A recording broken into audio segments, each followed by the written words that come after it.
Rich Dad Poor Dad by Robert T. Kiyosaki. Chapter 1. I had two fathers, a rich one and a poor one. One was highly educated and intelligent. He had a PhD and completed 4 years of undergraduate work in less than 2 years. He then went on to Stanford University, the University of Chicago, and Northwestern University to do his advanced studies, all on full financial scholarships. The other father never finished the 8th grade. Both men were successful in their careers, working hard all their lives.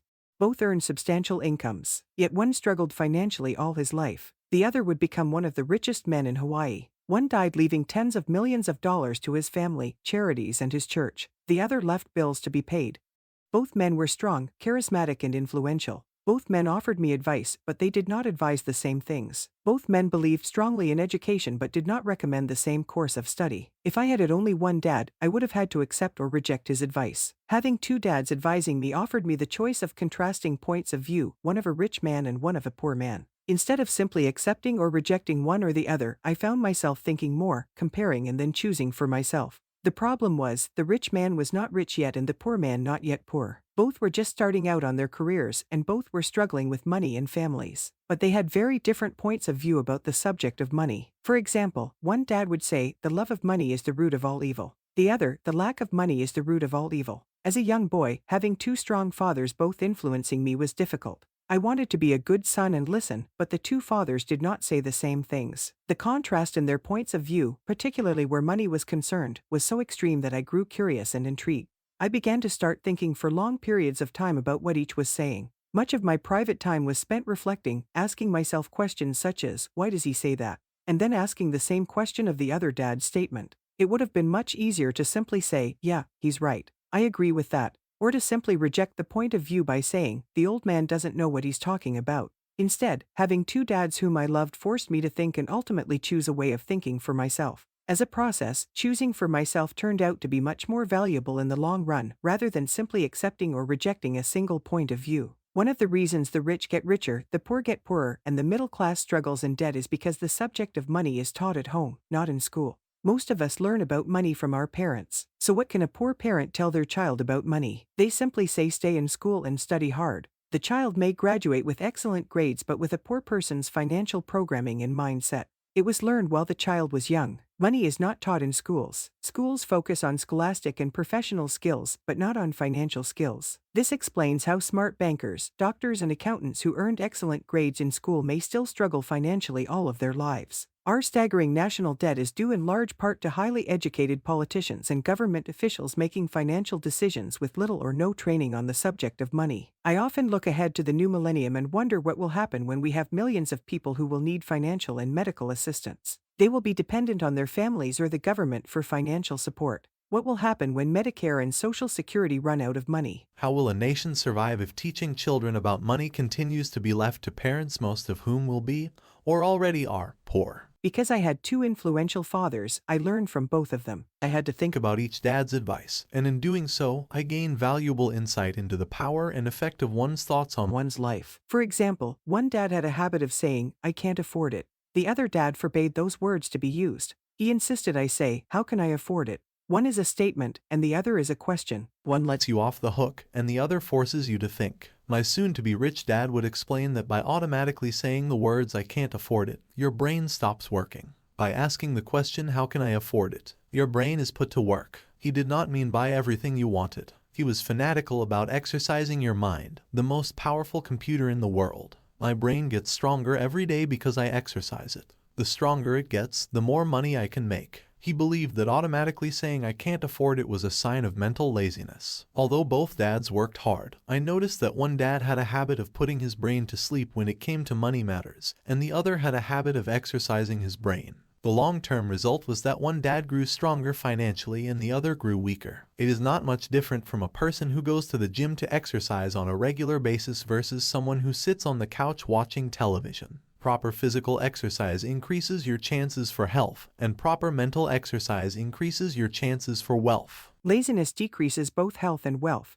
My two dads had opposing attitudes and thought. One dad thought that the rich should pay more in taxes to take care of those less fortunate.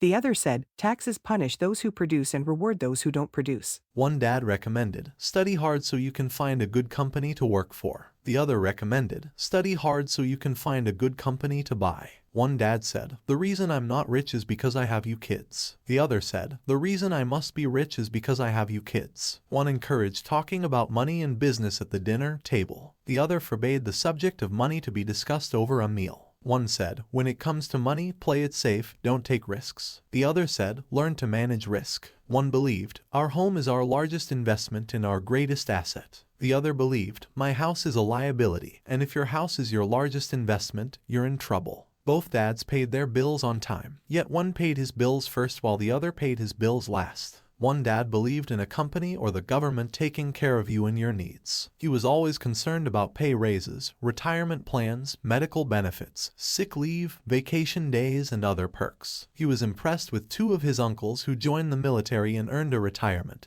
an entitlement package for life after 20 years of active service. He loved the idea of medical benefits and PX privileges the military provided its retirees. He also loved the tenure system available through the university. The idea of job protection for life and job benefits seemed more important, at times, than the job. He would often say, I've worked hard for the government, and I'm entitled to these benefits. The other believed in total financial self-reliance. He spoke out against the entitlement mentality and how it was creating weak and financially needy people. He was emphatic about being financially competent. One dad struggled to save a few dollars. The other simply created investments. One dad taught me how to write an impressive resume so I could find a good job. The other taught me how to write strong business and financial plans so I could create jobs. Being a product of two strong dads allowed me the luxury of observing the effects different thoughts have on one's life. I noticed that people really do shape their life through their thoughts. For example, my poor dad always said, I'll never be rich, and that prophecy became reality. My rich dad, on the other hand, always referred to himself as rich. He would say things like, I'm a rich man, and rich people don't do this. Even when he was flat broke after a major financial setback, he continued to refer to himself as a rich man.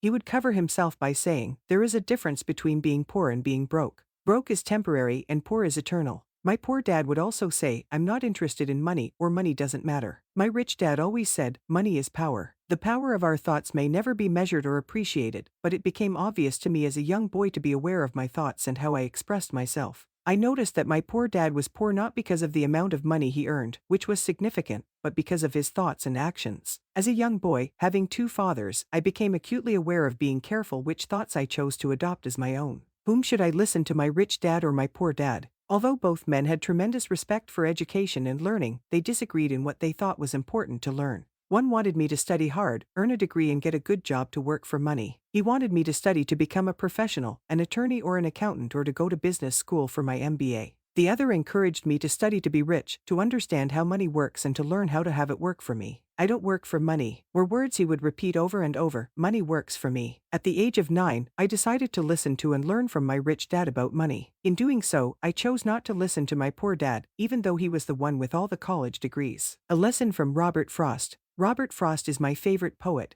Although I love many of his poems, my favorite is The Road Not Taken. I use its lesson almost daily. The road not taken. Two roads diverged in a yellow wood, and sorry I could not travel both and be one traveler. Long I stood and looked down one as far as I could to where it bent in the undergrowth. Then took the other, as just as fair, and having perhaps the better claim, because it was grassy and wanted where though as for that the passing there had worn them really about the same. And both that morning equally lay in leaves no step had trodden black. Oh, I kept the first for another day, yet knowing how way leads on to way, I doubted if I should ever come back. I shall be telling this with a sigh somewhere ages and ages hence. Two roads diverged in a wood, and I took the one less traveled by, and that has made all the difference. Robert Frost. And that made all the difference. Over the years, I have often reflected upon Robert Frost's poem. Choosing not to listen to my highly educated dad's advice and attitude about money was a painful decision, but it was a decision that shaped the rest of my life. Once I made up my mind whom to listen to, my education about money began. My rich dad taught me over a period of 30 years, until I was age 39.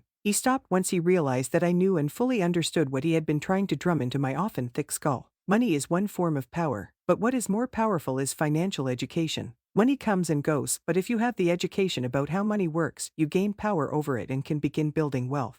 The reason positive thinking alone does not work is because most people went to school and never learned how money works, so they spend their lives working for money. Because I was only 9 years old when I started, the lessons my rich dad taught me were simple. And when it was all said and done, there were only 6 main lessons, repeated over 30 years. This book is about those 6 lessons, put as simply as possible as my rich dad put forth those lessons to me. The lessons are not meant to be answers but guideposts. Guideposts that will assist you and your children to grow wealthier no matter what happens in a world of increasing change and uncertainty. Lesson number 1: The rich don't work for money. Lesson number 2: Why teach financial literacy. Lesson number 3: Mind your own business. Lesson number 4: The history of taxes and the power of corporations. Lesson number 5: The rich invent money. Lesson number 6: Work to learn, don't work for money.